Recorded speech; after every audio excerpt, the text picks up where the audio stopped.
राधे राधे दोस्तों। आज की कहानी है विरोध। प्रीति घर की बड़ी बहू थी, लेकिन उसका दिल पहले से ही तरह शांत नहीं था। घर में सास ससुर, उसका पति अंकुर, छोटा देवर देवरानी, उसके दो बच्चे थे। प्रीति के भी दो बच्चे थे, बेटा कुणाल और बेटी अंजू। उसके ससुर नारायण जी नौकरी से रिटायर हो चुके थे और अब घर की जिम्मेदारी दोनों बेटों पर थी। लेकिन फ़र्क यह था, अंकुर की आमदनी थोड़ी कम थी, जबकि छोटे बेटे जय के पास अच्छी तनख्वाह थी। उसके पास हर सुख सुविधा थी। परिवार का बड़ा बेटा होने की वजह से अंकुर और प्रीति को घर का अतिरिक्त खर्च भी उठाना पड़ता था। सास ससुर की दवाई, रिश्तेदारों का आना जाना सब उनके ऊपर था। लेकिन जब काम का वक्त आता तो सिर्फ अंकुर प्रीति को ही करना पड़ता। जय और उसकी पत्नी रूपा अपने हिस्से के खर्च से साफ बच निकलते। वे अपने बच्चों के लिए महंगे खिलौने लाते और अपने कमरे में रख लेते। जब भी प्रीति ने इस भेदभाव का विरोध किया तो सास का एक ही जवाब होता, हर माँ बाप अपने बच्चों के लिए ही सोचता है। 8 साल की अंजू बहुत समझदार थी। प्रीति ने उसे सिखाया था कि दूसरों का सामान कभी भी बिना पूछे नहीं लेना चाहिए। लेकिन उस दिन जब वह खेलते खेलते अपनी चाची रूपा के कमरे में चली गई तो मेज़ पर नमकीन का एक पैकेट देखा। चाची का भी लड़का नमकीन खा रहा था। हंसते हुए उसने एक चम्मच अंजू की तरफ बढ़ाई। अंजू ने संकोच से हाथ बढ़ाया ही था कि तभी रूपा कमरे में आ गई। उसने अंजू का हाथ झटकते हुए तेज आवाज़ में कहा, अंजू, ये हमारी नमकीन है, अगर तुम्हें चाहिए तो अपनी माँ से कहो। अंजू सहम गई। वह रोती हुई वहाँ से अपनी माँ के पास भाग गई। उसने सिसकारी लेते हुए प्रीति से कहा, मम्मी, मैंने कुछ नहीं मांगा था, फिर भी चाची ने डांट दिया। प्रीति का कलेजा काँप गया। उसकी बेटी कुछ मांगने नहीं गई थी, फिर भी उसे डांट पड़ी। यह सिर्फ नमकीन की बात नहीं थी, यह भेदभाव था जो इस परिवार के लोगों ने किया था।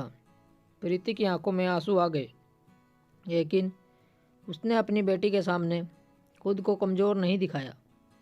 उसने तुरंत पर्स से पैसे निकाले और कुणाल से कहा, जाओ दुकान से नमकीन लेकर आओ। पर इस घटना ने प्रीति के मन में आग लगा दी थी। अब वह अपनी संतान के स्वाभिमान के लिए लड़ेगी। अगले दिन घर में मेहमानों का आना हुआ। खूब तैयारियां हो रही थी।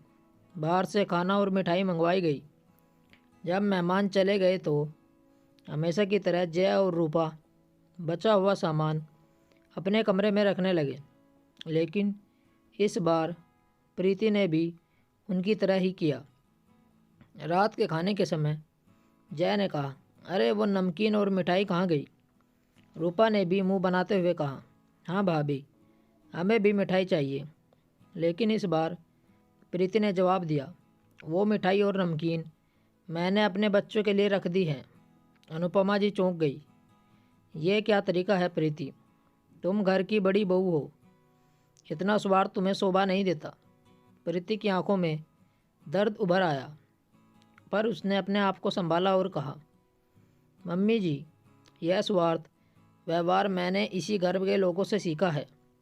जब मेरी बेटी ने एक चम्मच नमकीन के लिए हाथ बढ़ाया था, तब उसे डांट कर भगा दिया गया था। तब इस घर वालों को गलत नहीं लगा। जब हर चीज़ अपने पराये में बंटने लगे तो मुझे भी अपनी संतान के बारे में सोचना पड़ा। पूरे घर में सन्नाटा छा गया।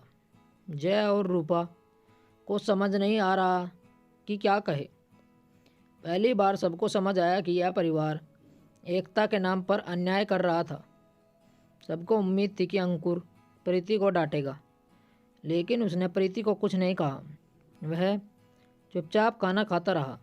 अगले दिन नारायण जी ने परिवार के लिए बड़ा फैसला लिया। उन्होंने कहा, अब घर के खर्च बराबर बटेंगे, बच्चों में भी कोई भेदभाव नहीं होगा। यह सुनकर रूपा भड़क गई। हम किसी के खर्च नहीं उठाएंगे। अगर हमें बराबर देना पड़ेगा तो हम अलग रहेंगे। अनुपमा जी ने शांत स्वर में कहा, ठीक है, अगर यही से लगता है तो अलग हो जाओ, लेकिन फिर हर जिम्मेदारी भी अपनी अपनी होगी। अब जया और रूपा को समझ आ गया था कि स्थिति उनके पक्ष में नहीं रही। गुस्से में उन्होंने घर छोड़ने का फैसला कर लिया। पहली बार प्रीति और अंकुर ने महसूस किया कि इस घर में उनका भी हक है। अब उनके बच्चे को किसी और की मेहरबानी पर नहीं जीना था। प्रीति ने ना तो कोई लड़ाई की और ना ही अपना फैसला थोपने की कोशिश की। उसने बस इतना किया कि अपने बच्चों को वही दिया जो जय और रूपा अपने बच्चों के लिए रखते थे। उसके इस छोटे से कदम ने पूरे घर की व्यवस्था बदल दी। उस रात जब अंजू माँ के पास आई तो प्रीति ने उसे गले लगा लिया। अंजू ने मासूमियत से पूछा, माँ, अब मुझे कोई चाची नहीं डांटेगी? प्रीति मुस्कुराई। उसकी आंखों में आंसू थे, लेकिन इस बार ये आंसू दर्द के नहीं, सुकून के थे। अब तुम्हें कोई नहीं डांटेगा बेटा, क्योंकि अब तुम्हारी माँ खुद को कमज़ोर नहीं समझती।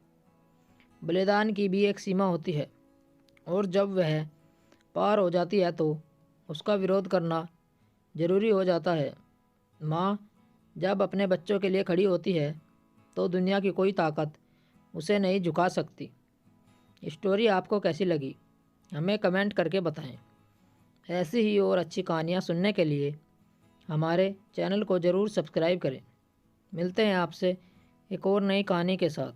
तब तक जुड़े रहिए हमारे चैनल के साथ।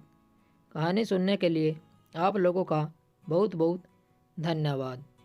राम राम दोस्तों।